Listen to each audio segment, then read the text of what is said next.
மேடையில் இருக்கின்ற நண்பர்களே, என் தம்பிகளே, உறவினர்களே, குறிப்பா தலைவர்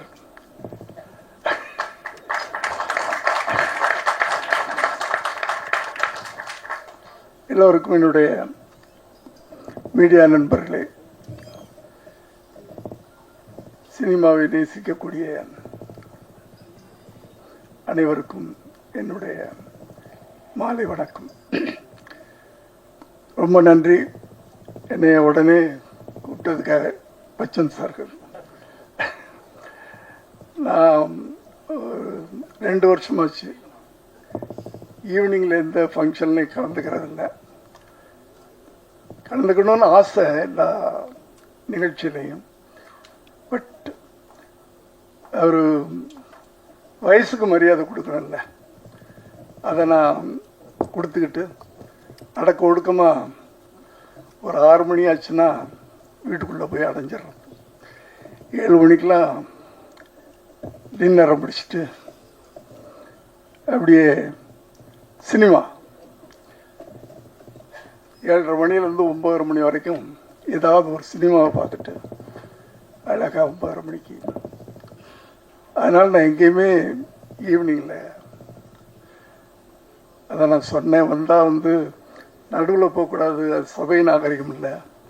பெரியவங்களாம் இருக்கும்போது நான் பாட்டுக்கு பேசிட்டு போனேன்னா நல்லா இருக்காது.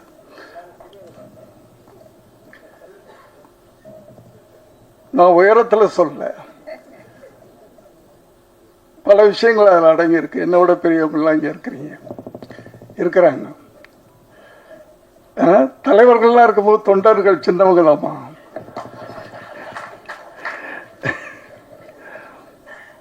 இல்லையா? அதனால தங்கர் பச்சன் அவர்களுக்கு என்னுடைய நன்றியை தெரிவிச்சுக்கிறேன். ஒரு நல்ல ஒரு எப்படின்னு சொல்றது எனக்கு தெரியல, அந்த நினைப்பு இருக்கிறதில்ல. தங்கர் பச்சன் அவர்கள் எல்லாருக்கும் தெரியும், ஒரு பெரிய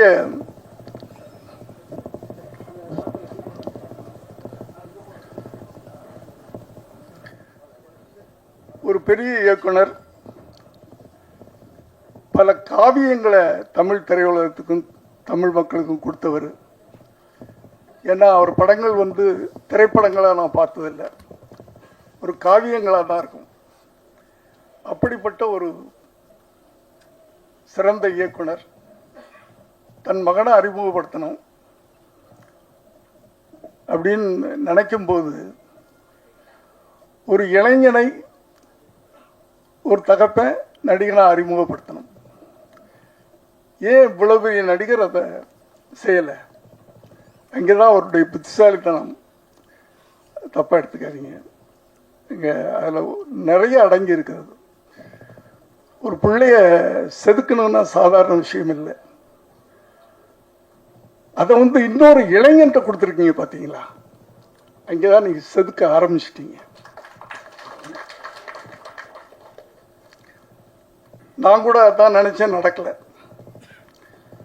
என் மகன் விஜய் அவர்கள் நடிக்கணும்னு சொன்னப்போ அவரை ஃபோட்டோ ஷூட் எடுத்துட்டு, நான் இப்போ பிஸியாக 90ல் பல மொழிகளில் அவ்வளோ இதாக இருக்கும்போது நானும் அப்படி தான் நினச்சேன். நம்மளே நம்ம பிள்ளையை அறிமுகப்படுத்தினா நல்லா இருக்காது. அதில் பல சிக்கல்கள் இருக்குது அப்படின்னு ஃபோட்டோ ஷூட் எடுத்துட்டு அந்த ஆல்பத்தை கையில் வச்சுக்கிட்டு எத்தனையோ இயக்குநர்கள்ட்ட போயிட்டேன். நான் ப்ரொடியூஸ் பண்ணுறேன், எவ்வளோ வேணாலும் செலவு பண்ணுறேன், இவனை நீங்கள் டைரக்ட் பண்ணணும் அப்படின்னு பல இயக்குநர்கள்ட்ட போனேன். யாருமே, பல தயாரிப்பாளர்கிட்டலாம் போனேன். அப்போதான் கடைசியாக போய் நானும் என் மனைவியும் ஆர்பி சௌத்ரி சார்கிட்ட போகிறோம். ஏன்னா அவர் புது புது டெக்னீஷியன்லாம் உருவாக்குறவர் தைரியமாக. அவர்கிட்ட போய் இதே வார்த்தை நானும் என் மனைவியும் போய் கேட்குறோம். அப்போ தான் அவர் சொன்னாரே, நீ தான் பெரிய டைரக்டர் ஆச்சையா, நீயே அங்கேயும் இங்கே அலைஞ்சிக்கிட்டு இருக்க, நீயே அவனை வச்சு படம் எடுயா அப்படின்னு சொன்னார்.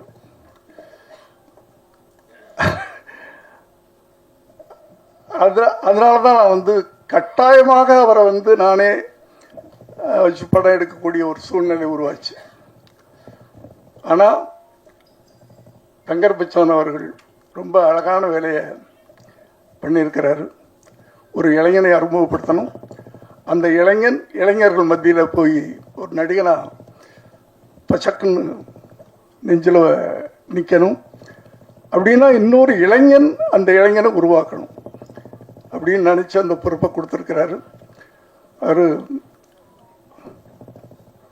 பாலு மகேந்திரா அவருடைய பட்டை தீட்டப்பட்டவர் அப்படின்னு சொல்கிறாங்க. எனக்கு அவர் பழக்கம் இல்லை. இருந்தாலும் அவர் இந்த படத்தின் மூலம் முதல்ல ஒரு இயக்குனராக, ஒரு இயக்குனர் சங்கத்தில் அதன் மூலமாக கூட நான் ஆசைப்படுறேன், அந்த இயக்குனர் வெற்றி பெற வேண்டும். முதல்ல ஒரு இயக்குனர் அவர் வெற்றி பெற வேண்டும்னு ஆசைப்படுறேன். வெற்றி அடைஞ்சிட்டாருன்னு படம் பார்த்தவங்க சொன்னாங்க என்கிட்ட. ரொம்ப ரொம்ப அழகாக அந்த படத்தை பண்ணியிருக்காருன்னு சொன்னாங்க. கேள்விப்படும் போதே சந்தோஷமாக இருந்துச்சு. அடுத்து ஹீரோ, அதாவது ஒவ்வொரு தகப்பனுடைய கனவு தன் பிள்ளை அப்படி வரணும் இப்படி வரணும். ஆனால் இவர் தன் பிள்ளையுடைய கனவை நிறைவேற்றுறதுக்காக இந்த ஒரு ப்ராஜெக்டை அவர் ஆரம்பித்து பண்ணியிருக்கிறாரு. அவருக்கு என்னுடைய வாழ்த்துக்களை தெரிவிச்சுக்கிறேன். அந்த தம்பி இந்த திரையுலகத்தில் ஒரு பெரிய கலைஞராக வரணும், உருவாகணும் அப்படின்னு நான் வாழ்த்துறேன். மற்றபடி இதில் சப்போர்ட்டிங் கேரக்டர்ஸ் அப்படின்னு சொன்னால் நிறைய பேர் இருக்காங்க. ரொம்ப அழகாக எல்லாரையுமே புதுமுகம் போடாமல் சப்போர்ட்டிங் தான் ரொம்ப முக்கியம். ஒருத்தனை தூக்கி நிறுத்தணும்னா பக்கத்தில் இருக்கவங்களாம் சேர்ந்தானே தூக்கி நிறுத்தணும். அப்படி ஒரு கனமான கதாபாத்திரங்களை மையப்படுத்தி அப்படி அதை ஏற்று நடிக்கக்கூடிய சிறந்த நடிகர்களெல்லாம் கூட நடிக்க வச்சிருக்கிறாரு. எல்லோருக்கும் என்னுடைய வாழ்த்துக்கள். பேரன்பும் பெருங்கோபமும், அதுலேயே கதை, அன்பு காட்டுறவனுக்கு நான் அடிமையாக இருப்பேன், அடக்க நினைச்சா என் கோபத்தை யாராலும் அடக்க முடியாது. அதுதானே கரெக்ட் தானே? கதையே சொல்லிட்டார் அந்த டைட்டில். என்னுடைய ஃபார்முலா தான் அது. என்னுடைய ஃபார்முலா, என்னுடைய குணாதிசயம். நாங்கள்லாம் ஒரே குணாதிசயங்கள் கொண்டவங்க தான். அன்புக்கு அடிமையாக இருப்போம், அடக்கணும்னு நினச்சா அவ்வளோதான். எங்கள் கோபத்தை எங்களாலே அடக்க முடியாது இல்லையா? அப்படியே இருந்து அப்படியே ஜெயிச்சிட்டோம். அது ஒரு விஷயம். ஸோ இந்த படக்குழுவினரையும் சம்பந்தப்பட்ட அத்தனை பேரையும் நான் மனதார வாழ்த்துறேன். இந்த படம் ஒரு பெரிய வெற்றி அடையணும். ஏன்னா சின்ன படங்கள் தான், சிறு முதலீட்டு படங்கள் தான் ஓடணும். அதுக்கு என்ன பண்ணுறதுன்னு தான் தெரியாமல் தவிச்சுக்கிட்டு இருக்கோம். திரையுலகமே திகைச்சு போய் நின்றுக்கிட்டு இருக்கு. அதுலேயும் ஒரு மெசேஜ், நீங்கள் தங்கர் பச்சான் சார் எடுத்துக்கிட்டிங்கன்னா அவருடைய படங்கள்லாம் ஆணித்தரமான ஒரு அழகான ஒரு செய்தியை சொல்லுவார். மெசேஜ் சும்மா எடுத்துட மாட்டார். கத்தி, ரத்தம், வெட்டு, குத்து, அது அவருக்கு தெரியாதது. காவியங்கள், அவர் இந்த படத்தை வழங்குறார் அப்படின்னு சொன்னால் அதுவும் ஒரு காவியமாகத்தான் இருக்கும் அப்படின்னு நான் நம்புறேன். நான்